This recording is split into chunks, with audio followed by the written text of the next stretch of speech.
Throughout the readings in the text, the in-class discussions and activities, I learned about the different theories that help to summarize social development and the factors that contribute to development, whether it be healthy or not.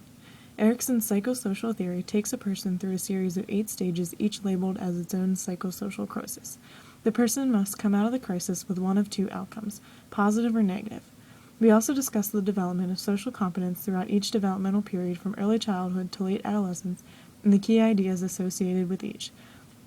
For example, students in late elementary show an increase in the integrations of patterns of social exchange.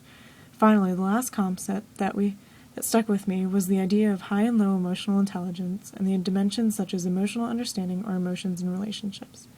I learned the material this week through the reading in the text and the reinforcement from the discussions in class. The tables in the text helped to organize the material for me as well as the diagrams we drew of Erikson's psychosocial theory and Bronfenbrenner's 5 systems. All of the material covered this week connects to my real world because it forces me to consider who I am and where I am with my social and emotional development.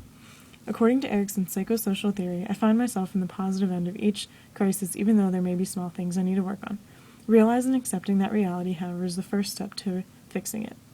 I also connect the material to my real world because of the developmental periods of social competence. I am in late adolescence, and here I should be focusing on better social cognition.